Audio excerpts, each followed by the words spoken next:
نفسي في صلواتي يا سعدي السلام علیکم. ہماری زکوٰۃ کا پہلا حقدار ہمارے رشتہ دار یا دینی مدارس یا یتیم خانے کون ہوگا؟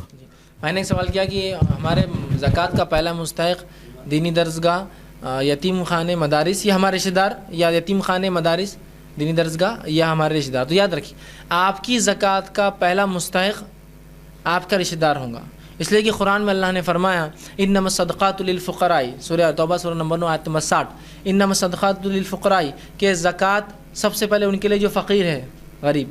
اب غریب کے اندر پہلے کون سا غریب تلاش کریں گے آپ؟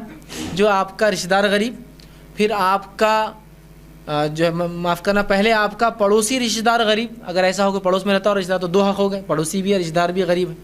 اس کے بعد آپ کا غیر پڑوسی غریب، مطلب غیر پڑوسی آپ کا رشتہ دار غریب، اس کے بعد آپ کے پڑوس کے غریب محلوں کے، اور اس کے بعد دوسری بستیوں کے. ہم لوگ کیا کرتے ہیں، ہماری زکوٰۃ جاری کہاں، وہ دوسرے اسٹیٹ میں ہمارا سفیر جا کے لا رہا زکوٰۃ کہاں، یہ اسٹیٹ کے لیے، کیونکہ ہم ترجیح نہیں ہے اس کو.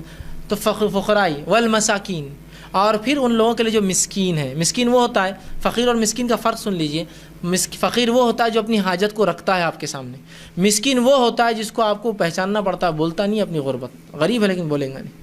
انما الصدقات للفقراء والمساکین، فقیر اور مسکین، والعاملین، اور وہ لوگ جو جمع کرتے ہیں. ٹھیک ہے، تو یہ مکاتب، مدارس، یتیم خانے تو بعد میں آئیں گے، ہے وہ بھی فی سبیل اللہ، وہ چھٹا مدح ہو، لیکن شروعات یہاں سے ہو رہی. تو ہم نے تو یہ سب کو ختم کر دیا، اور صرف بولا نا خرچ کرنے کا بات آئی کہ بس دو ہی چیزیں یاد آتی ہیں ہم کو، مسجد، مکتب، مدرسہ، یتیم خانہ، وہ جو مدرسہ ہی چلاتا، اتنا یاد آتا ہے. اس کے علاوہ کبھی ہم کو یہ نہیں سمجھ میں آتا کہ ہمارے محلے کے اندر ہزاروں ہزار گھر ہیں جس میں ہزاروں ہزار کی تعداد مسلمانوں کی ہے، اور ایک بھی دواخانہ نہیں ہے جو چیریٹیبل چلتا ہے، ان کو مفت میں دوا دیتا ہے. نہیں، یہ تھوڑی اللہ کے رام ہے.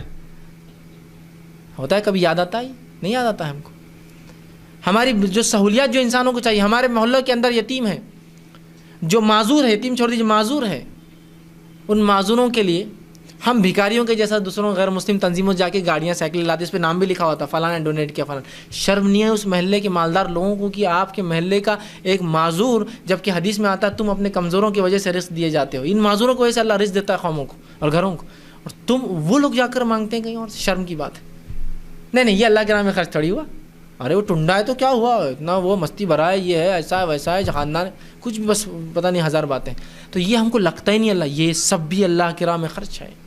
انسانوں کی مدد، مسلمانوں کی مدد، ان کی میڈیکل ایڈ، تعلیم کے لیے نظم قائم کرنا، یہ سب یاد رکھیں اس میں شامل ہے.